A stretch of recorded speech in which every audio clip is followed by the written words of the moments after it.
Buenas tardes, compañeros. Nosotros nos tocó exponer la teoría y modelo de la metodología de la educación. Nuestro grupo es el número 3, presentado por los siguientes integrantes: Diana Patricia Nieto, Adriana Milena Noreña, Henry Jesse Silva, José Jamir Collazo Lozada y Henry Gutiérrez Díaz, con nuestra docente, la doctora Alida Basso. A través de este video vamos a dar unas explicaciones muy detalladamente sobre la teoría y modelos de la metoteoría de la educación. Hola a todos. Hoy vamos a hablar sobre la teoría y el modelo explorando conceptos fundamentales. En el ámbito de la ciencia y la investigación, dos conceptos esenciales desempeñan un papel crucial que son la teoría y el modelo. A primera vista, pueden parecer términos intercambiables, pero en realidad representan enfoques distintos para comprender y explicar fenómenos en diversas disciplinas. A lo largo de este video, examinaremos las diferencias y similitudes entre la teoría y el modelo, destacando algunas características, funciones y relaciones en el contexto de la investigación científica.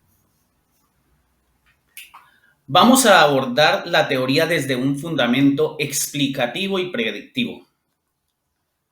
Recordemos que la teoría es un pilar fundamental en la construcción del conocimiento científico. Esta representa un marco conceptual amplio que busca explicar fenómenos naturales o sociales al identificar relaciones casuales y patrones conscientes. Thomas Kuhn, en 1962, argumentó que las teorías actúan como paradigmas que guían la investigación, estableciendo las reglas y los enfoques para abordar un campo particular del conocimiento. Una teoría sólida no solo describe lo que se observa, sino que también proporciona un entendimiento profundo al responder el por qué y el cómo. Ahora bien, vamos a abordar el modelo desde una representación simplificada y abstracción.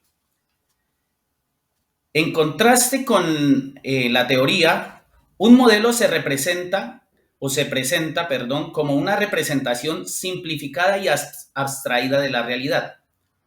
Los modelos son herramientas que permiten a los científicos capturar aspectos específicos de un fenómeno y analizar sus características clave.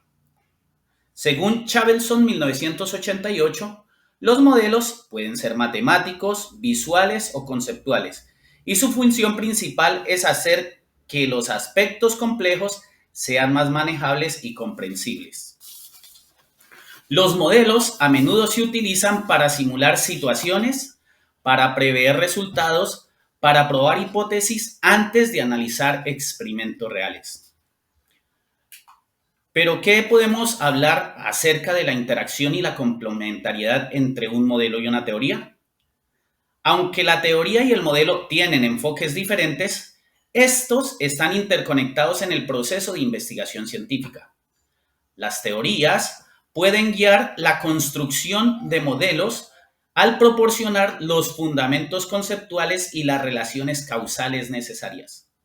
Por otro lado, los modelos pueden respaldar y validar una teoría al demostrar que los patrones y las relaciones postuladas en la teoría pueden reproducirse en la realidad simulada.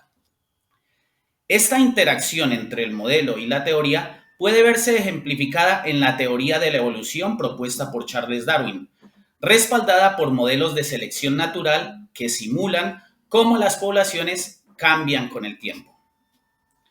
Ahora bien, si buscamos una similitud entre el modelo y la teoría, podemos decir que, en resumen, la teoría y el modelo representan dos enfoques complementarios, pero distintos en la investigación científica. La teoría busca proporcionar una comprensión profunda y casual de los fenómenos, mientras que los modelos ofrecen representaciones simplificadas para el análisis y la predicción. A través de la interacción, estas dos herramientas, el modelo y la teoría, permiten a los científicos o a los investigadores explorar, explicar, prever el mundo que nos rodea. Tal como lo dijo Einstein, la teoría sin la práctica es inútil y la práctica sin la teoría es ciega. Y esto fue citado por Jammer en 1957. Juntas, la teoría y el modelo dan forma a la evolución constante de nuestro entendimiento científico. En definitiva, podemos decir que la investigación y el modelo son dos caras que aportan al modelo científico. ¿Qué es la metateoría? La metateoría es una aplicación legítima de conocimientos generales. El valor y la importancia resulta de acuerdo a las necesidades con el fin de llegar a una reflexión crítica. Metateoría como meditación filosófica. Herrera Gómez en 2005, Reflexiones e interpretaciones. La metateoría en la educación es un fenómeno fundamental que hay que trabajar teniendo en cuenta tres aspectos: el aspecto cultural, el ideológico y el político-social. Esos tres aspectos son fundamentales para la metateoría, es decir, para ir más allá de lo que está en la teoría. Y con esto entonces logramos hacer o el rehacer del contexto, que es lo que nos corresponde a nosotros como investigadores científicos. Y en ese proceso vamos a ir más allá de la metateoría. La metateoría en la educación tiene unos pasos. Lo primero es el espíritu. Ese término viene del griego neuma, es decir, que debemos ir un poco más allá, más al fondo de lo que nos muestra la realidad. ¿Y cómo lo hacemos? A través de la praxis educativa, a través de lo que nosotros vamos viendo en el entorno donde estamos trabajando. Y de ahí entonces pasamos a mirar a los pensadores del conocimiento, es decir, aquellos teóricos que han hecho un proceso y que nosotros desde la metateoría tenemos que ahondar más en esa problemática que de pronto queremos abordar. Y en este proceso nos vamos al ser, es decir, la parte ontológica del hombre, porque es en el ser del hombre donde nosotros vamos a encontrar las diferentes problemáticas que queremos de pronto abordar y darle una posible solución a través de una teoría. Y eso nos lleva entonces a hacer una acción reflexiva, es decir, no es solamente mirar esa parte de la realidad, sino que hay que repensar, es decir, volver sobre ese contexto y mirar a ver qué situaciones nosotros podemos encontrar en esa reflexión. Y llegamos entonces a un proceso del metaconocimiento, es decir, de esa meta que está más allá del conocimiento. En la parte de la metateoría en la educación hay un planteamiento filosófico. Allí se nos invita a ser auténtico, a tener una autenticidad de ese conocimiento y ese planteamiento que nosotros estamos haciendo. Sin embargo, hay que tener en cuenta que ese conocimiento tiene unos límites, es decir, no lo podemos abarcar totalmente, sino que tenemos que centrarnos en ese aspecto que nosotros queremos abordar y trabajar. Y eso lo llevamos a cabo a través de la interacción. Esa interacción es la comunicación que nosotros vamos a tener con las personas, con la comunidad donde nosotros vamos a trabajar. En esa metateoría de la educación se necesita, ante todo, una honestidad en ese trabajo intelectual, es decir, de por sí que nos han estado insistiendo en que no debemos hacer plagio, es decir, no hacer copias, porque pues estaríamos faltando a la ética de nuestra formación. Por último, entonces, tenemos ya el sentido de la metateoría en la educación. Tiene 4 aspectos fundamentales.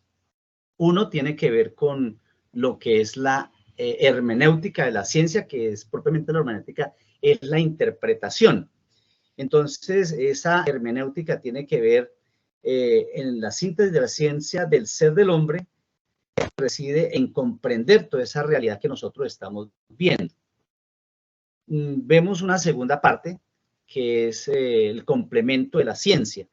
Como complemento es la síntesis de la ciencia y la conclusión y unas conclusiones generales.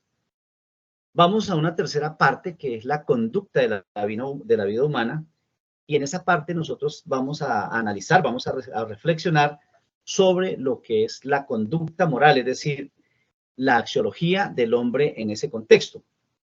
Y tenemos un cuarto punto que tiene que ver con que el hombre es concreto e histórico, es decir, no vamos a trabajar una situación ideal, sino real, es decir, vamos a trabajar con un hombre de carne y hueso que nace, que crece, que sufre en esa realidad y que al final, pues, como todo ciclo de la vida, muere.